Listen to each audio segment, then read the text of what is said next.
Why would I ask a question I know the answer to? Very good, very good. Now, what would you say some of the most effective techniques you've used in your session to help clients achieve, higher level of success? Really, it's I don't know if I would call it a technique, but maybe it is. And it's when we achieve our goal, when the goal has been set and we achieve the goal, I love to ask my client, how will you experiment with that this week? And it doesn't mean you have to do it right. It doesn't mean you have to do a specific thing, but how will you experiment with that idea, that action, that mindset that you want to do? And that puts them in a space of, because they know they're experimenting, it's okay to make a mistake. It's okay if it doesn't go well, but they get to put it out there, and it goes with it doesn't go with so much heaviness and gravity when they try to implement this new thing. They're like, it's an experiment. Let's see how it goes. Do you have any role model that you look up to, or the titans that came before you that you model your work after? Gosh, there's so many. I mean, obviously, there's been a really big trend in the Stoics. So your Epictetus and your Aristotles and your Marcus Aurelius and Plato and all those guys, they had a lot that, I mean, there was a lot of intelligence there, a lot of intelligence. And so those are probably the people that I follow, that I think those are brilliant ways of life. I will add one more thing when talking about a technique. I think the greatest technique that we can put to use, every single one of us and all of your listeners, every one of us has the most amazing medical capability in ourselves at all times, anywhere we go, and it's called our breath. Like, we can change our mindset, we can change our heart rate, we can change our way of being in any moment just by altering the way that we breathe. It's a beautiful connection between our brain and our body, and just knowing how to use your breath. Like, I did it before getting on the podcast today. I was nervous because, I don't really, I have a podcast, but I don't really like talking about myself. And so I had to breathe to calm myself down before the session. And I did my breathing technique that I find works for me in a situation like that. And it calmed my brain down. My brain said, oh, okay, it's going to be okay because of the way that I was breathing. And if we do one thing in life, breathe properly and breathe appropriately, and it will change your life. Let's just say that. Do you also personally practice meditation? Or I do practice meditation. I don't do it as often as I would like to. I absolutely value the meditation. I find the breathing helps me in the moment, and the meditation is really like the breathing is the short-term win, and right. the meditation is the long-term win.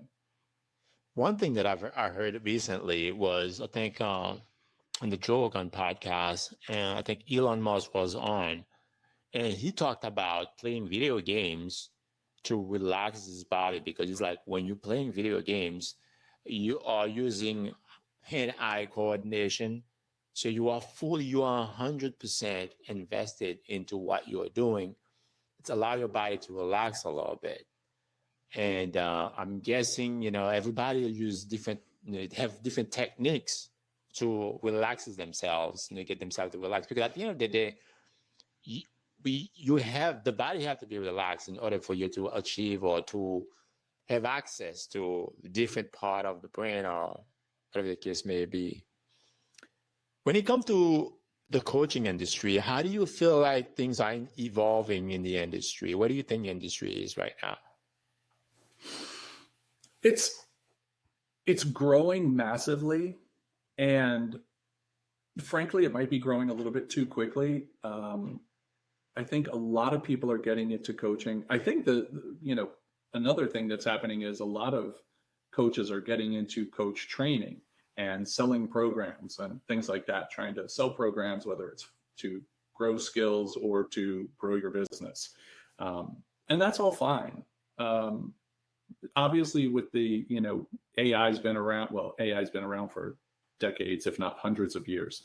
But the newer iteration of moving artificial intelligence into the coaching realm, I find it,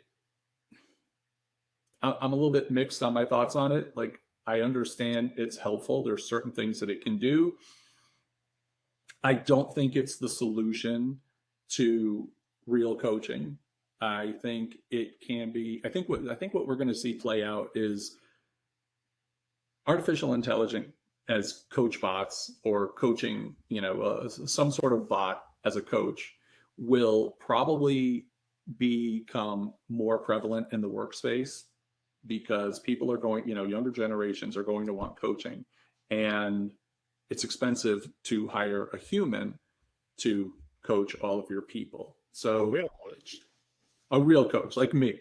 So that's expensive. Like it's not cheap. It's a luxury item. Like I don't try to hide that.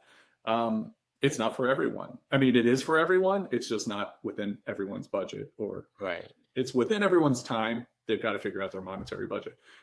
So I think AI coaching will probably become more and more prevalent, and it will get better at being a coach. I've tried a few of the chatbots. They're okay. They're not great, but they are very good, and they can help you with task-oriented things, skill development, and application. I think what we're going to see is a further bifurcation of AI coaches and human coaches, where there's going to be a point like supervisors and managers will get the AI version, and then VPs and C-level will get the human version of coaching. And Yes. so coaching will become more prevalent in the workspace, I believe. And it should probably be in schools, high schools, and maybe even middle schools to a certain extent, just because there's so much that can be had from it. But I would be afraid of using an AI. I mean, I know individuals. I would be too, because some of the advice you're probably going to receive from that robot, the robot will going to bet it somewhere, and so, that should be for that human, and let me give it to this one. Well, they're taking, you're putting your thoughts and ideas into a very public global space. It's in the internet in some capacity.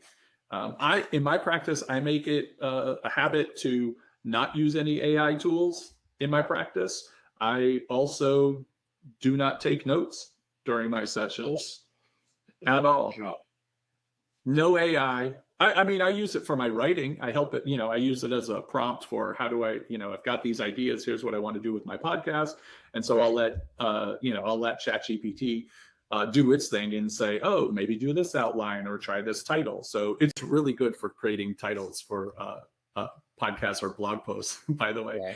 Right. So I will use it for that. I don't have it write it for me outright, but it's great for bouncing questions off of and have it ask me questions for things I hadn't thought of. But in my coaching sessions, I don't take notes at all because I don't want to keep a record of anything. So, I let my clients know, like, hey, you have nothing.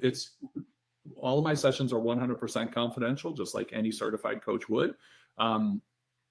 But mine are so confidential, I don't even take notes. Like, nobody's going to knock on my door and say, hey, let me see the notes of so-and-so CEO from company X. There are no notes. You will have to interrogate me. And the opposite of that is if you work with an AI coach bot, There's a it's record. in the cloud. Everybody has access to it, or certain agencies can have access to it. And I don't think a lot of people want to do that. It's funny you mentioned that. In that series on Netflix called Suits, I don't know if you ever watched that series. Which is it? Suits. Oh, I don't even think I know the Suits. I know the series. I've never seen it. Fake lawyer, and he never went to law school, but ended up in one of the largest and some of the best firm in Manhattan. Wow. But in that series, there was a scene where Harvey Specter was going after. One of his clients was getting a lawsuit against him, and his boss was trying to pin something on him, try to make him basically take the fall for what they did. And he went to see not a performance coach, but a psychiatrist, a company hired psychiatrist. She has notes.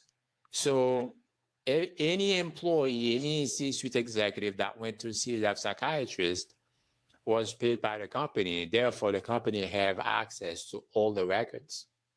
And he was trying to do everything he can to prevent them from getting access to these records. And he was unsuccessful as far as, preventing them from getting access to those records. Although he won at the end because he had to use different tactics to win the case. But like you said, they had access to those records, even though they were confidential. But she had to give this, because the thing about, I'm guessing, when you are in a coaching session, you have to be honest and open and be vulnerable. And people can incriminate themselves if they go somebody in his record and they might have said something that didn't mean it that way, and then somebody take it and twist it, because some people are really good at twisting stuff, and they can fall into trouble. That's true. Yeah. So let's talk about your coaching service, because when we're looking at this time of, in this day and age, coaches are everywhere. Almost everyone wants to start a coaching business. You go on Instagram, YouTube, Facebook, everybody wants to be a coach. So how's your coaching different than all those wannabe coaches out there? Well, first of all, you get to work with me. So I am going to be your advocate. I'm going to be your cheerleader. I'm going to be your guide. I'm going to help you think at a different space than what you are right now. And yeah, there's a load of coaches out there, and everybody's telling everybody what to do and how they can help them. And many, many, many coaches are very, very good. There's no doubt about it. I think, what makes my practice unique is, number one, I don't take notes. So you are in charge. And I know you're like, well, wait a minute, why am I paying you? I'm like, because we are going to do bespoke custom coaching just for you. I'm not going to come with an agenda. There's an agenda in that. Like I said, we're going to set a goal. We're going to talk through it. We're going to look at different perspectives. We're going to, at the end, achieve that goal or not, and figure out what we did. How do we get to that goal? We're going to look at values. We're going to look at your energy expression and retention and return. But other than that, we're not going to follow my formula. It's your life. You know how this is going to work best for you. And I am your partner in life as you journey forward. Plus, I'm fun, engaging,